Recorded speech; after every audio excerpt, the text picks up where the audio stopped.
Ahora, estrechamente relacionado con la decepción está su gemela, a la que llamamos frustración.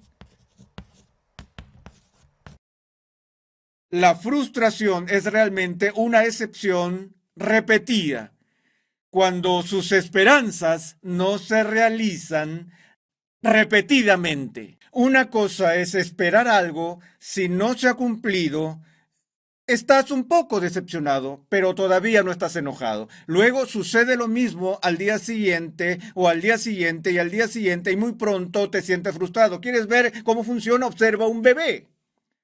Consíguele esos tableros tipo rompecabezas donde tienes una pequeña tabla de trabajo que le das al pequeño y tienes agujeros redondos, cuadrados, agujeros rectangulares y triangulares, y el niño tiene un bloque de madera y tienes estos bloques que son redondos y cuadrados, cilíndricos y todo lo demás.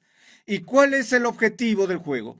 Poner el bloque cuadrado en el agujero cuadrado y el bloque redondo en el agujero redondo. Ahora me he sentado y he observado a estos pequeños niños jugando a estos juegos durante largos periodos de tiempo y me he quedado absolutamente asombrado por su paciencia inicialmente. Ves al niño pequeño tomar el bloque cuadrado y tratar de ponerlo en un agujero redondo. Una vez que no funciona, no se rinde, tratará de nuevo, lo golpeará de nuevo y lo observas, pero sabes lo que va a pasar. Sabes lo que va a pasar. En unos momentos sigue haciendo eso, muy pronto empieza a llorar, lanza el bloque, patea el tablero, esparce los bloques. ¿Por qué? Está frustrado. No logró su objetivo. Ahora bien, el hockey es un deporte diferente a otros deportes. Algunos fanáticos dicen que fueron a una competencia de peleas y en medio de ella estalló un juego de hockey. El hockey se trata más de pelear que de cualquier otro deporte, pero desaprobamos la pelea en otros deportes profesionales. Es terrible ver estallar una pelea o puñetazos en un campo de béisbol o un juego de baloncesto o en un partido de fútbol, pero a veces verás estallar a puñetazos en una liga importante de béisbol, baloncesto, fútbol. ¿Cuándo pasa esto? Tomemos el fútbol, por ejemplo. ¿Has visto que pueden estallar caos y peleas en el campo de fútbol? Déjame decirte esto, casi nunca ves estallar una pelea en un juego de fútbol profesional. Estos son atletas profesionales altamente disciplinados, que participan en contacto físico, que han aprendido a manejar y adaptarse a lo largo de todo el juego. Casi nunca ves estallar una pelea en el primer tiempo, o en el segundo tiempo, o en el tiempo extra. ¿Cuándo estallan las peleas? Te diré cuándo estallan. Cuando un equipo se da cuenta de que ya no tiene esperanzas de ganar el juego. Cuando están en un nivel de frustración por no lograr sus deseos y sus metas, se vuelve tan intensa esa frustración que estalla en expresiones de ira y violencia. Si ves a alguien que está enojado, es posible que tú quieras averiguar y ver cuál era el objetivo, el deseo, la esperanza que tenía, el sueño de su vida, que no se hizo realidad. Eso los dejó en un estado de frustración, decepción, que luego se convirtió en rabia. Estas son dos de las causas de enojo más frecuentes que existen. Ahora bien, la tercera causa de enojo sigue siendo parte del mismo tema. Quiero enfocarme en esto porque esto es la esencia: dolor o sufrimiento. Dolor o sufrimiento. Cuando alguien se te acerca y te da una bofetada en la cara, es probable que eso te haga enojar. Duele ser abofeteado en la cara. Alguien te empuja y ocasiona raspones en tus rodillas. Eso podría enojarte porque esa persona te ha infligido dolor, pero, pero aquí esto es un simple asunto de entender el dolor físico.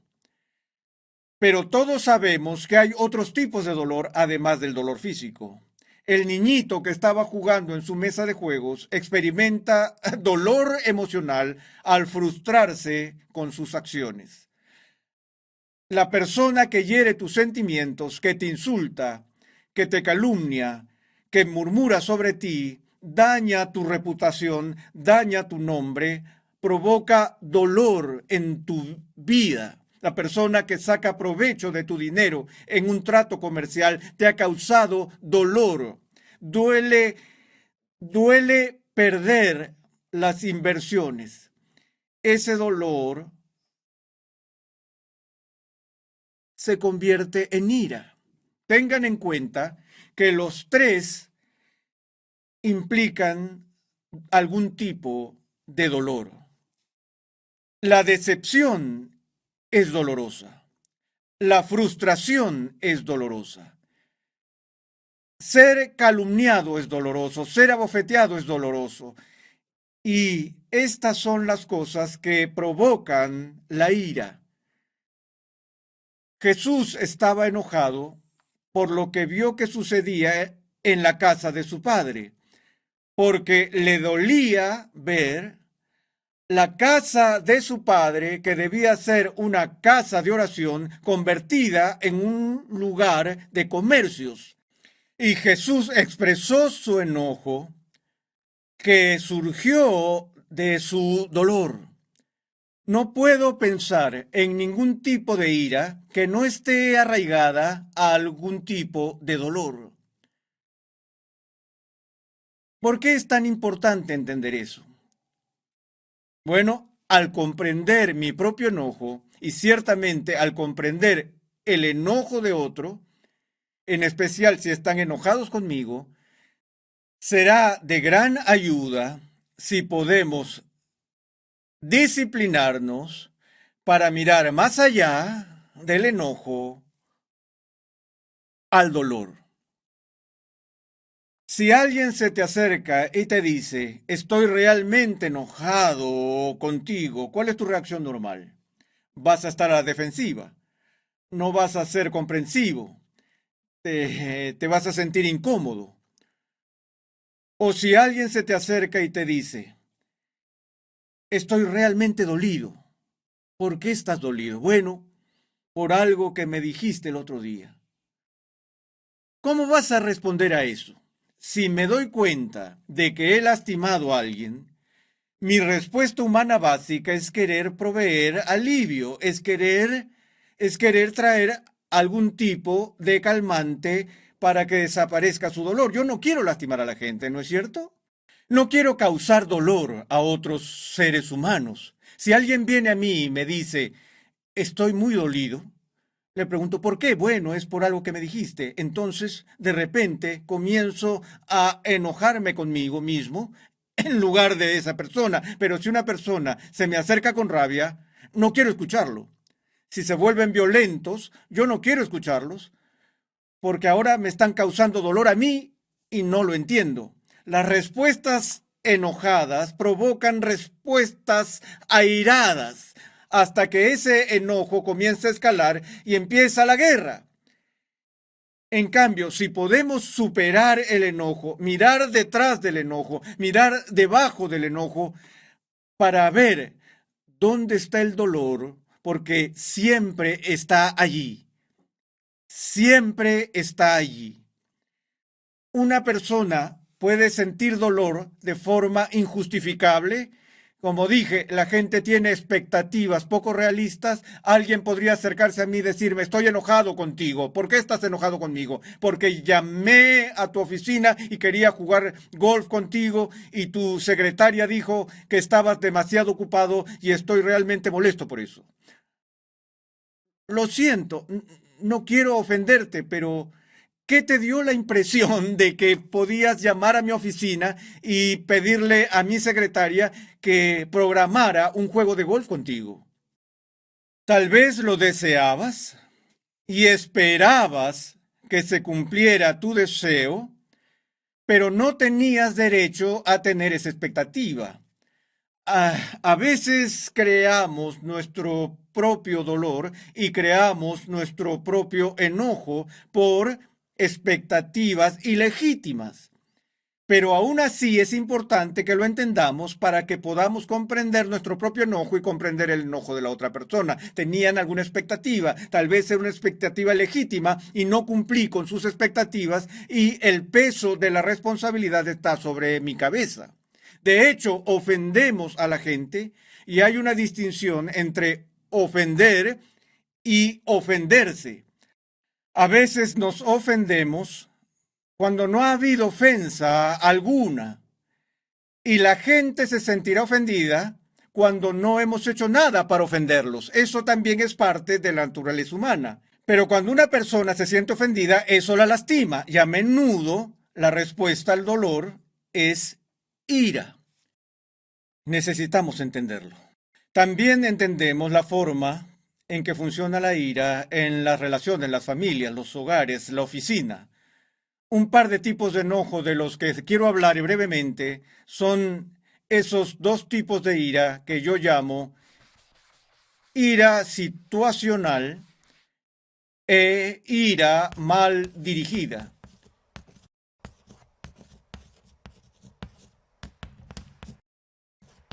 Estos también están muy relacionados.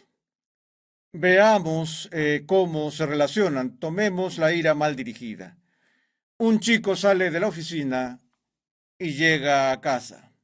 Ha tenido un mal día, su jefe lo reprendió, perdió una cuenta y eh, abolló su auto camino a casa y entra a la casa y le dice a su esposa, cariño, realmente tuve un mal día, cariño. Espero que me ayudes a poder superarlo. Así no es como pasan las cosas. Por el contrario, entra, patea al perro, comienza a gritarle a su esposa y causa estragos en la casa porque ha tenido esta acumulación de frustración y enojo todo el día. Ahora no puede desquitarse con su jefe ni con sus empleados en el trabajo, por lo que lo guarda, lo lleva a casa y lo derrama sobre su perro, sus hijos o su esposa. Eso sucede todos los días en muchas partes.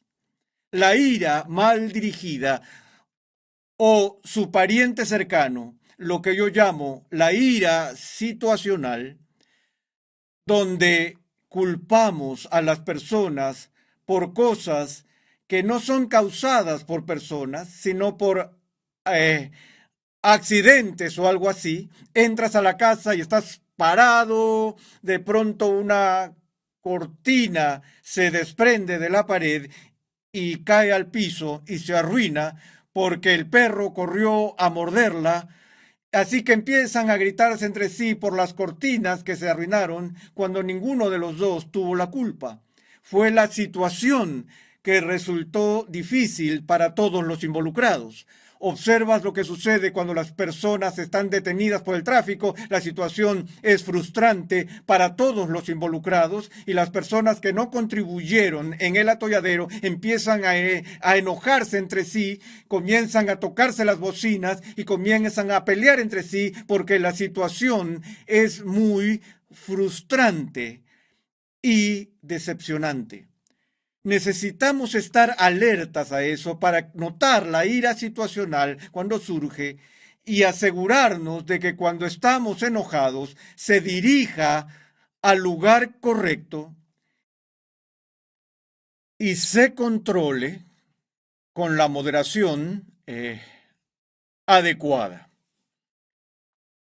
Hay distintas formas en que la Biblia dice que debemos lidiar con la ira y maneras de cómo no lidiar con la ira. Hemos visto algunas de ellas, pero también se nos dice que no seamos personas conocidas por tener una mecha corta, que debemos ser personas que tienen el don y el fruto del Espíritu, uno de los cuales es el dominio propio. Nos disciplinamos para no reaccionar con rabia cada vez que nos sentimos decepcionados, heridos, dolidos o lastimados. Sin embargo, al mismo tiempo, el peligro de eso es que cuando aprendemos a disciplinar nuestro enojo, nos convertimos en personas que están aterrorizadas de expresar el enojo y empezamos a reprimirlo y guardarlo y terminamos explotando. Esto sucede todo el tiempo. Cuando ves a alguien reaccionando de forma exagerada ante una situación, ¿por qué pasa eso?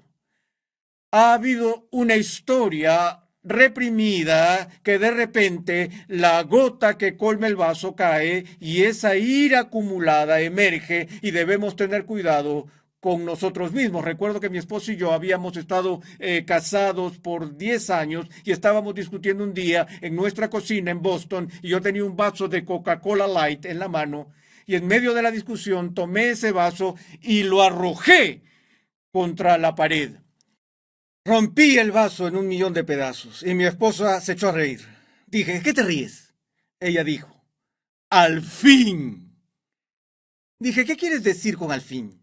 Ella dijo, antes de ser cristiana se me conocía como de mecha corta, estuve en peleas todo el tiempo y siempre me enojaba y lo primero que me señalaron cuando conocí al Señor fue ese temperamento volátil y dije, no puedo seguir así.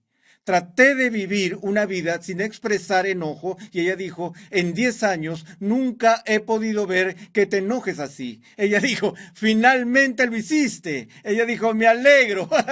fue un alivio. No es que yo recomiende que arrojes vasos a la pared y los rompas en tu casa. Yo solo digo que puede haber un patrón peligroso de almacenamiento de ira y nunca lidiar con ella porque va a salir a relucir, va a salir a la luz de forma destructiva.